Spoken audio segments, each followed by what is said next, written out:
Welcome to the Master Your Breath podcast. My name is Tom Richter, I'm your host, and I welcome you to today's episode where we will talk about breathing systems versus breathing principles. And this is a very important topic, not just for breathing, and if you want to improve your breathing and feel better and live a more joyful life because you know how to breathe well, but it really applies to anything in life. There's a lot of fighting and arguing going on nowadays, and a lot about who's right, who's wrong, and if you're not with me, you're against me, and this is the right way to do it. And I'm suggesting that if we distinguish between systems and principles, there can be a lot more agreeing on things and a lot more about allowing other people to be happy with their system, and I can be happy in my system, but we can agree that both systems are a way to do it.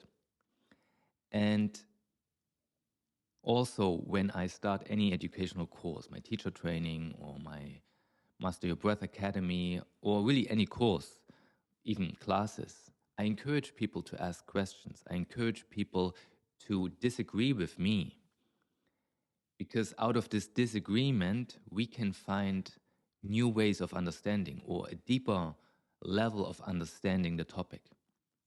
And my answer usually is not, this is the right way, or this is the wrong way to do it, but it will rather be something like, if that's your goal, do it this way. If another thing is your goal, do it in a different way.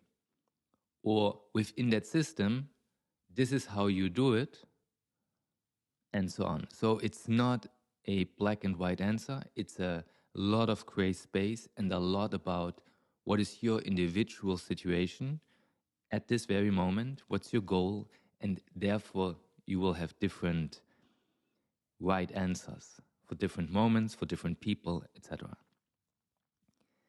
Now, what do I even mean with systems and what do I mean with principles?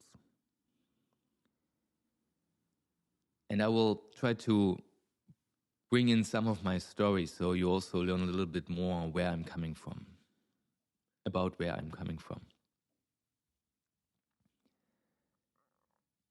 If we talk about breathing, I talk about the optimal principles for breathing. For example, with a good posture, so the respiratory diaphragm can actually move freely, breathe diaphragmatically,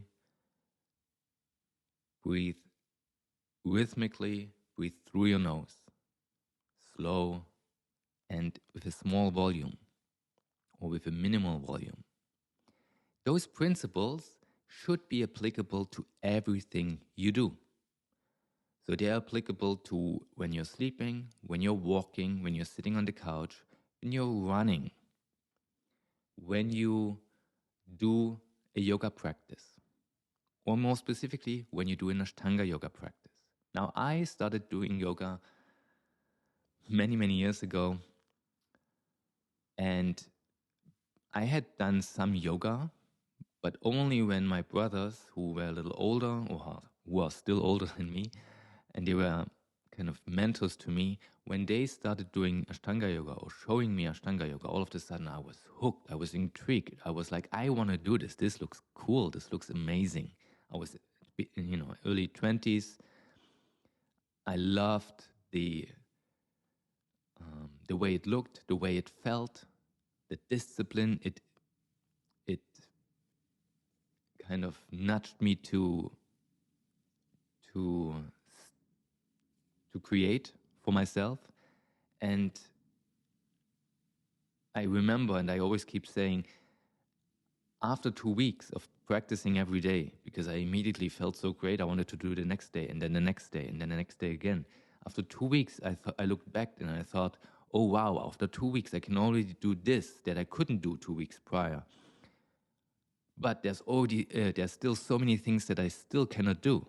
And then after 4 weeks, and after 4 months, and after 4 years, it was still that same place between wow, I have already achieved so much, but look what I can still achieve. So this system of Ashtanga Yoga worked so amazingly for me because it hooked me and it created this discipline. It created this rhythm of my life. It gave me a ritual. And it was also very, like, why is it disciplining? Because it removes freedom in a way. It gives you a lot of freedom when you do it, but when you do it, it removes the freedom by saying, don't do anything that you would like to do that. Inhale, lift your hands up. Exhale, now fold forward. Inhale, just lift your heart. Exhale, jump back. For example, in a sun salute, right? It's not do some kind of sun salute that feels good or think of a movement that would feel good now. It says do it exactly in that way. But not only that, it says as you inhale, you lift your hands up. Same length of inhalation and lifting the hands. It also says look at your fingers while you do that, or look at your hand, or look at your nose, or look at your third eye. So it's very specific in what to do when, which movements, how do you breathe, etc. And that makes it a system. There's also many more restrictions. Only go to the pose that your teacher gave you, and then you might be stopped and learn to do that last pose sufficiently if you cannot immediately do it, and only then you get the next pose. So again, there's restriction. There's kind of you're forced, in a very sweet way, of course, to work on the things that you got to work on, that you got to improve before you move on to the next one. There's also this discipline of, okay, you have to do it 5-6 times a week.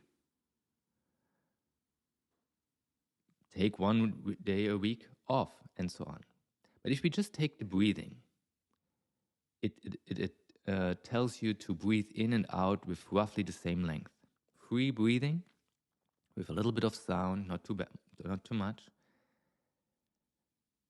And it's called Ujjayi breathing oftentimes, even though we could debate if Ujjayi breathing is the right term in that moment, but that would go too far now. Point here is, there's a very specific way of breathing in terms of same length of inhalation and exhalation with a little constriction of your throat so you can hear the sound, and you can also control your intra-abdominal pressure much better if you have that soft constriction of your epiglottis at your throat. Now, that's within that system. Does that mean that I should always breathe same length of inhalation and exhalation with that sound as I go through my day? No, it doesn't. Does that mean that when I go swimming, or when I go and sit on the couch, or when I sleep, I should still breathe in that way that I breathe during my Ashtanga practice? No.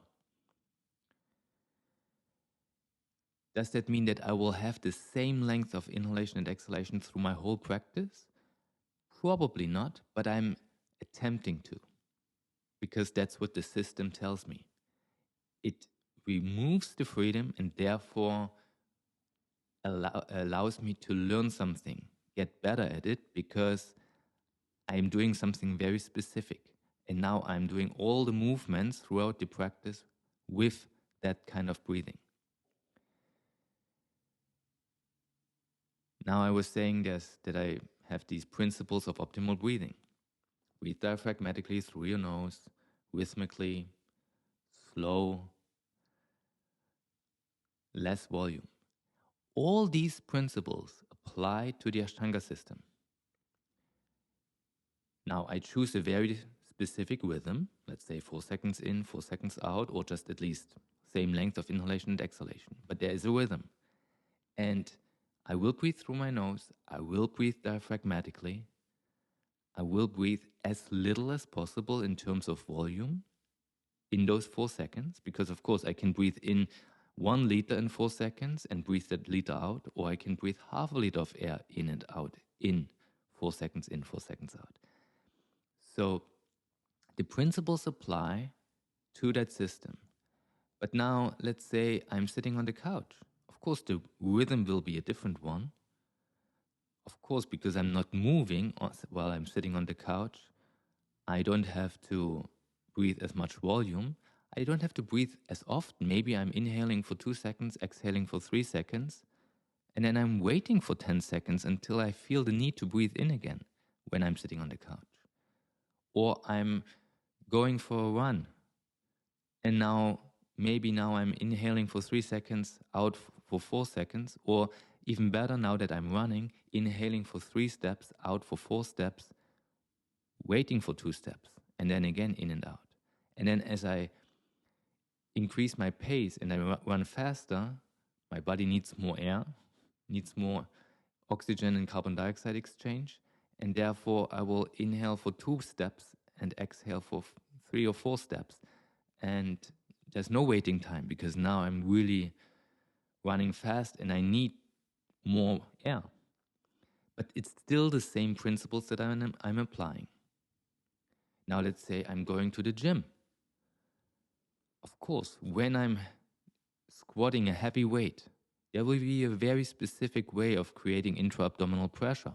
Maybe I'm inhaling, creating the intra-abdominal pressure, squatting down, coming back up, and only at the last moment pressing the air out. But what do I do immediately after the squat is done and the weight is off me? I'm breathing calmly through my nose, diaphragmatically, trying to recover my breathing as fast as possible.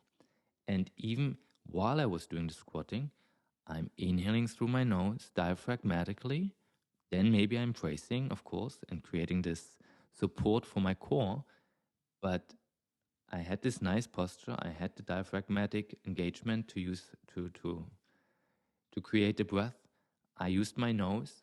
I followed a specific rhythm for that moment. And of course, I might breathe in actually more volume because I want a lot of intra-abdominal pressure, possibly, but it will still be just the right amount, not more. So I hope that kind of makes clear what I mean with principles versus systems.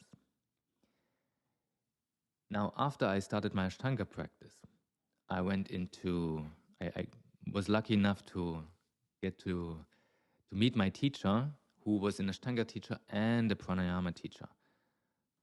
Paul Delican is his name, and I plan to have him on the podcast at some point.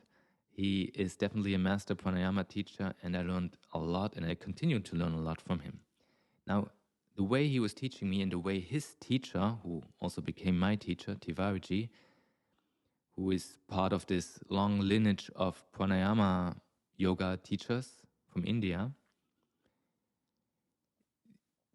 the way they taught me was through the way I was practicing and through, when I started, of course, I was a beginner for pranayama, but I had some basic knowledge from my Ashtanga practice, and they checked my pulse for Ayurvedic purposes, and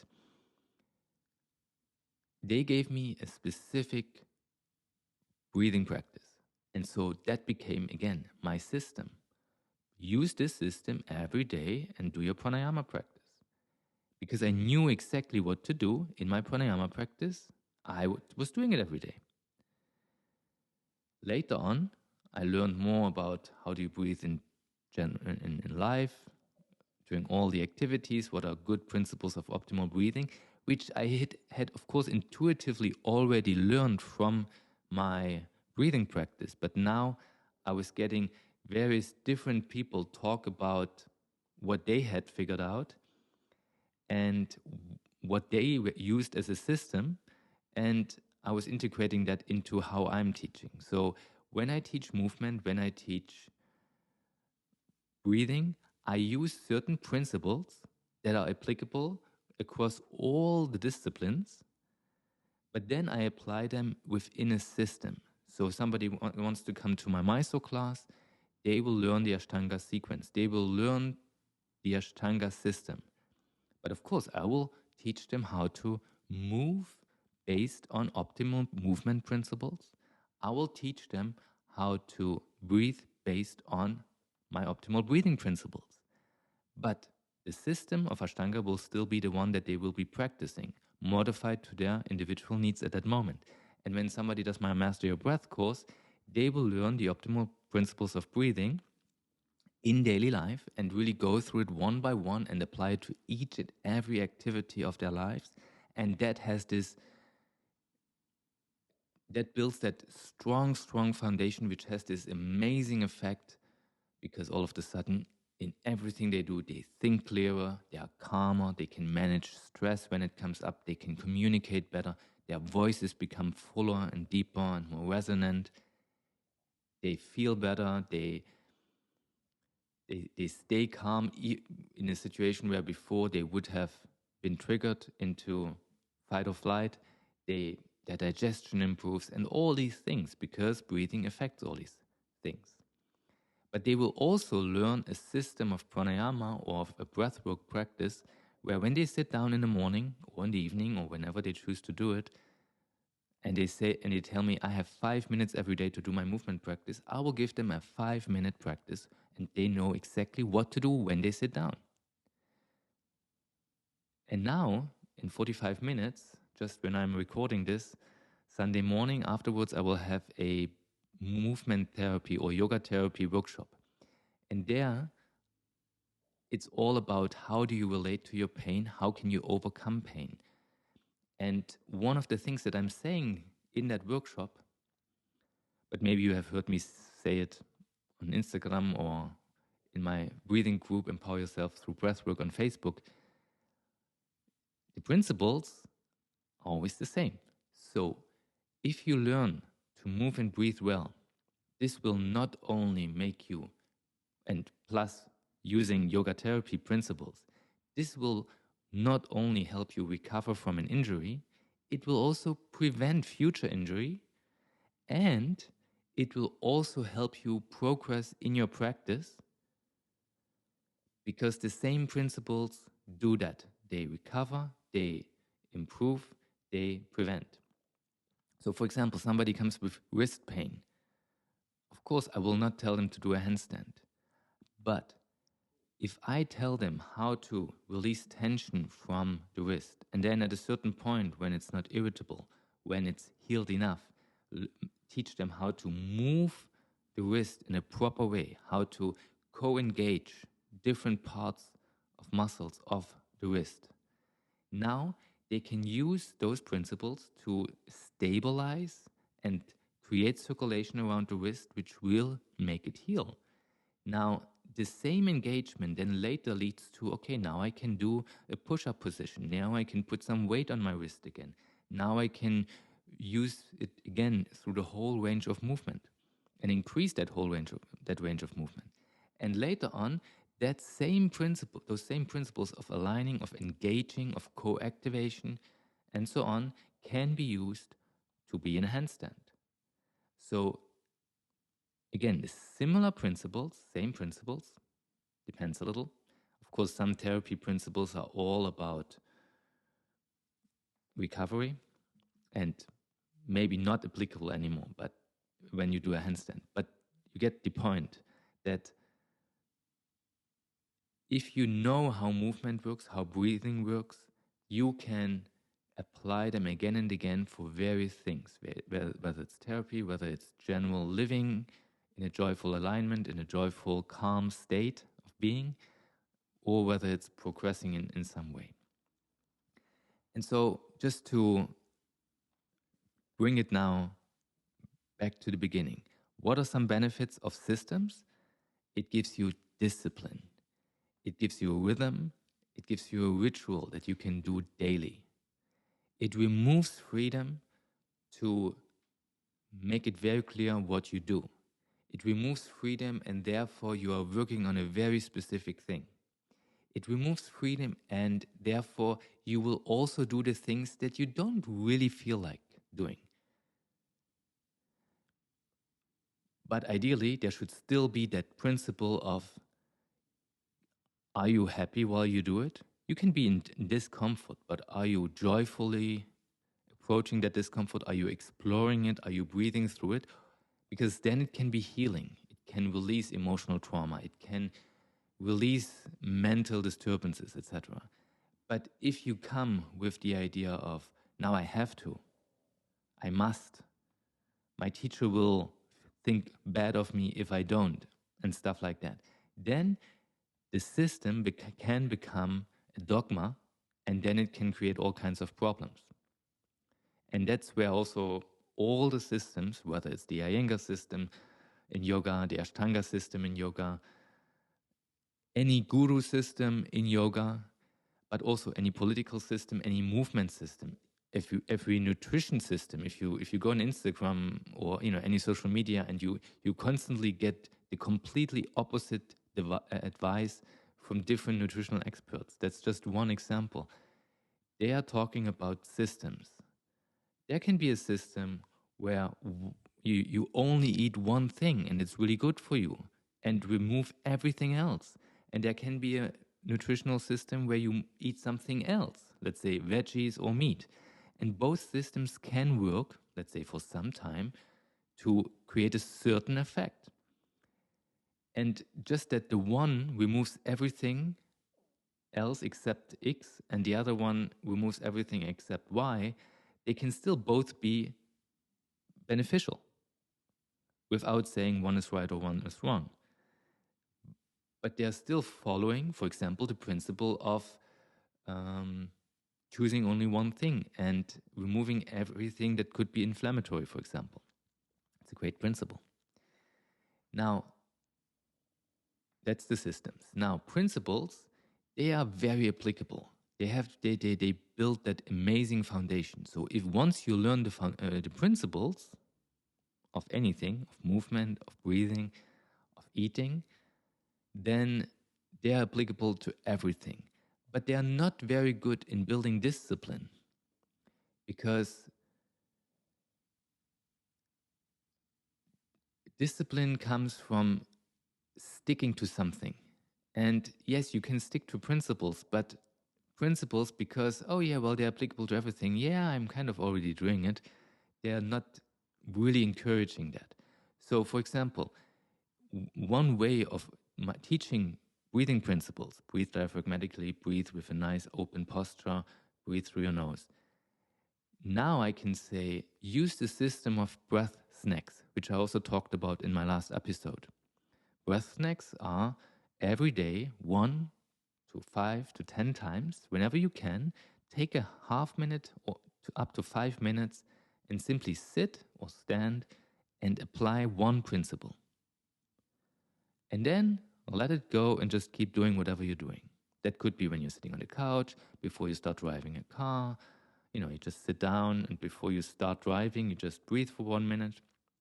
It could be when you're standing in the supermarket waiting to pay. All these moments, or in the office when you just have a moment of looking out the window. So this is, again, a system.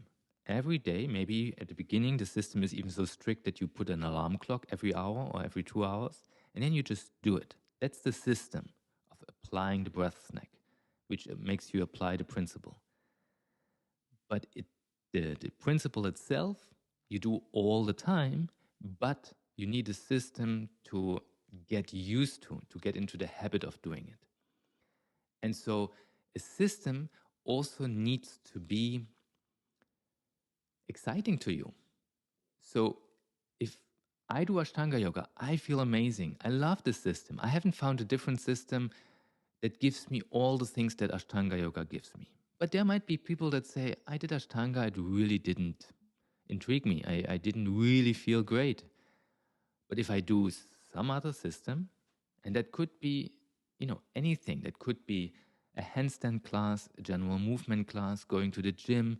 It could be because you like the teacher, or because you like the book that you read about it, or that you saw a documentary, or maybe your best friend is doing it.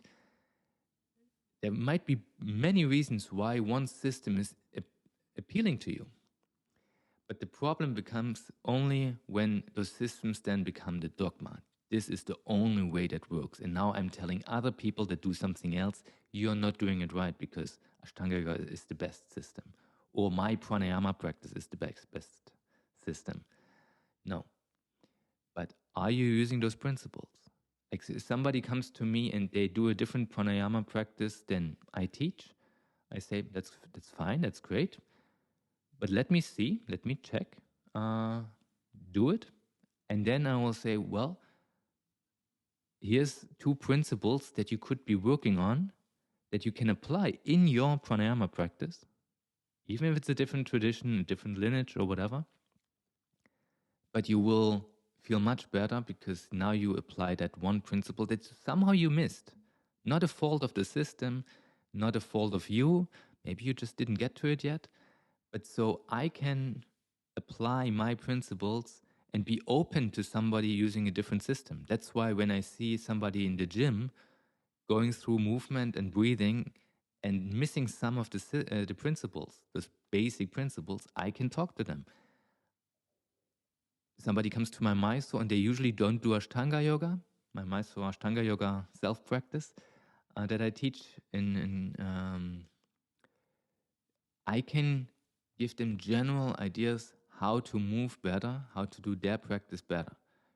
In the class, of course, it will still be Ashtanga Yoga, but I can be open-minded. I don't have to say, now you have to do Ashtanga Yoga before I can help you. No, because the principles are always applicable.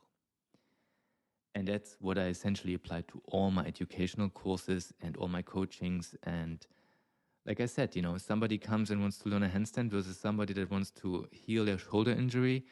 Again, because the understanding of the foundational principles is there, you can apply them. And that's why I also, in my educational courses, focus a lot on principles, because then somebody can go out and really help many more people because they have understood this foundation. Now, that's it for today. I will get ready for my yoga therapy workshop now, or masterclass. And if you have any questions about that or about anything else concerning breathing, then, or just want to give me some feedback, you can leave a comment in all social media. You can join my group, Empower Yourself Through Breathwork, on Facebook. You can follow me on Instagram. You can check out my website and my courses there. And I wish you a beautiful day. Keep breathing calmly through your nose, diaphragmatically. Release tension from your belly. Sit tall. Blink from time to time. Relax your jaw. Soften your lips. And perceive all the beauty around you.